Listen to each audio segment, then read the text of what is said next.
मेरे प्यारे हिंदी के प्रतियोगी अभ्यर्थियों, हिंदी वाग्धारा चैनल में आज आपका पुनः स्वागत है। एक नई उम्मीद के साथ कि जो बच्चे एसआई के एग्ज़ाम में शामिल हो रहे होंगे, इन श्रृंखलाओं के प्रश्न उनके लिए बहुत ही उपयोगी हैं। तो उम्मीद करता हूँ इनका अवलोकन आप आदि से अंत तक ज़रूर कर रहे होंगे और करना चाहिए। सारे प्रश्न परीक्षाओं में पूछे गए हैं, तो उम्मीद करता हूँ कि आप इन प्रश्नों पर विशेष ध्यान दे रहे होंगे। आइए आज की श्रृंखला के पहले प्रश्न की शुरुआत हम लोग करते हैं। आज का पहला प्रश्न है, हिंदी में स्पर्शी वर्णों की संख्या है।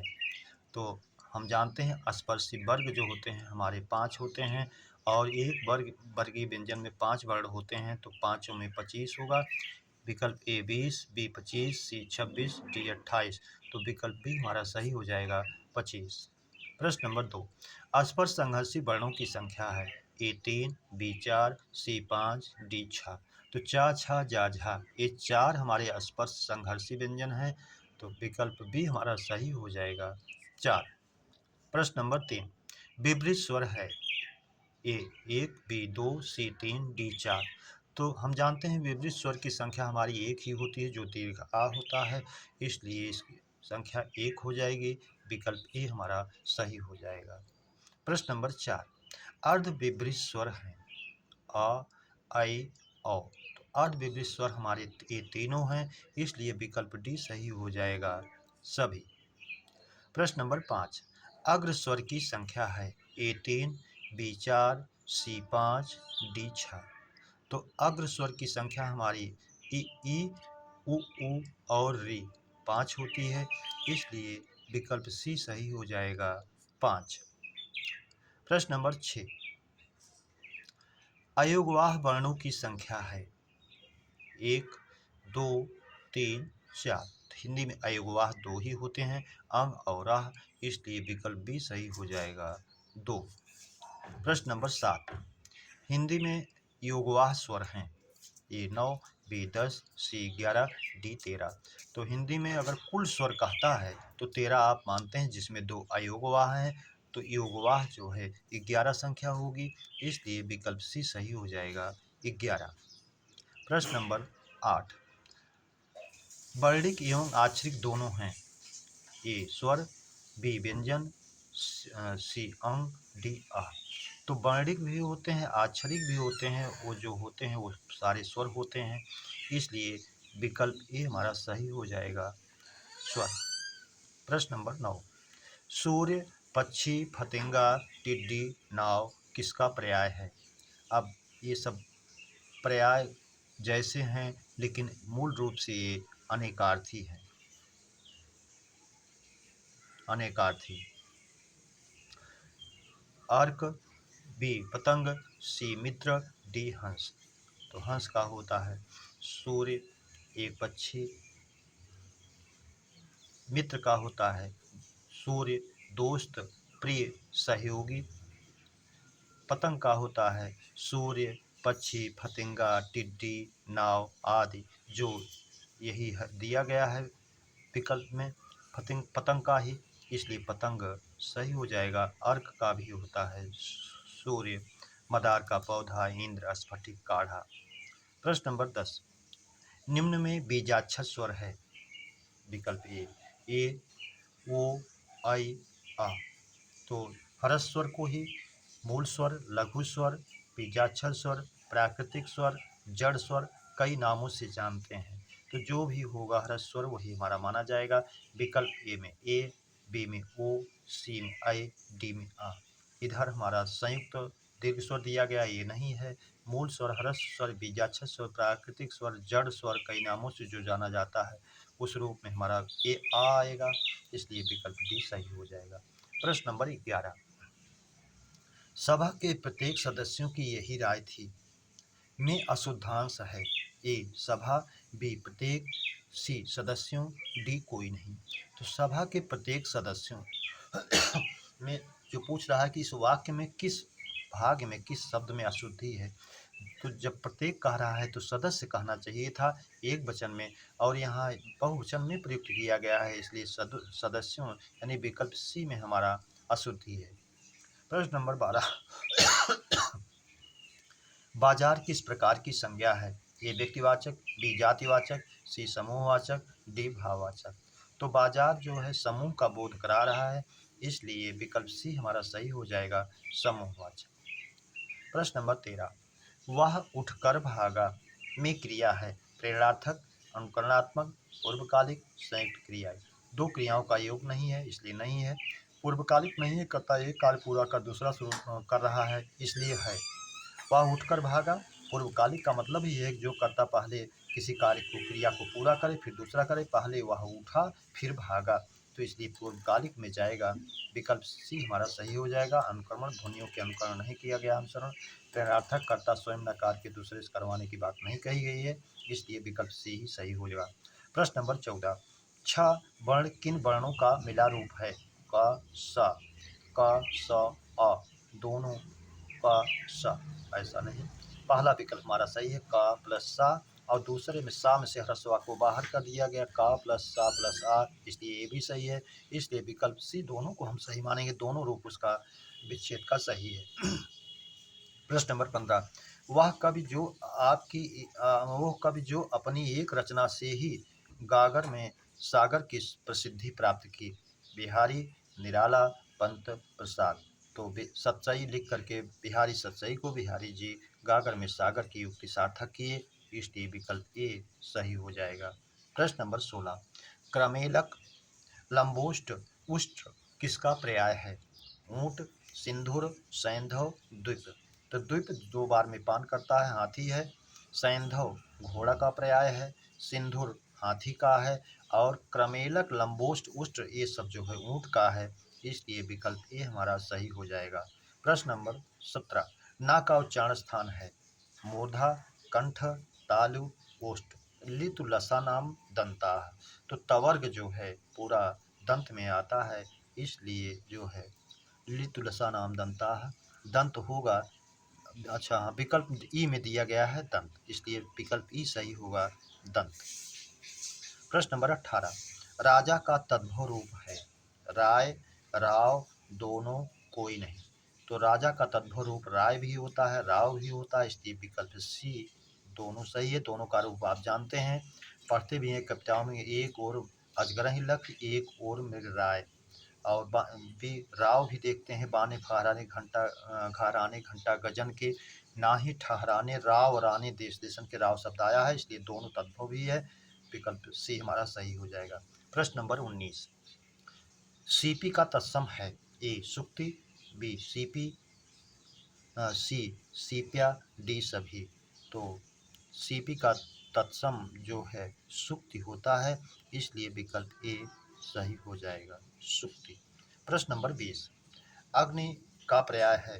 वैश्वानर, वहन, हुतभुक, सभी। तो अग्नि का पर्यायवाची तीनों होता है, इसलिए विकल्प डी हमारा सही हो जाएगा, सभी।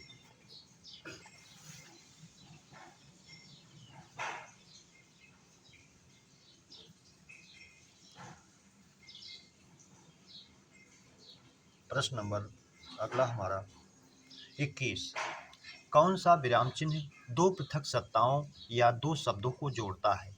विवरण चिन्ह, योजक चिन्ह, निर्देशक चिन्ह, अवतरण। तो दो पृथक सत्ताओं को या दो शब्दों को जोड़ता है हमारा विराम चिन्ह, इसलिए विकल्प भी हमारा सही हो जाएगा। प्रश्न नंबर 22, मध्य स्वर कहते हैं? अ, ई, उ, ए। तो केंद्रीय या मध्य स्वर ह्रस्व आ को कहते हैं, इसलिए विकल्प ए हमारा सही हो जाएगा।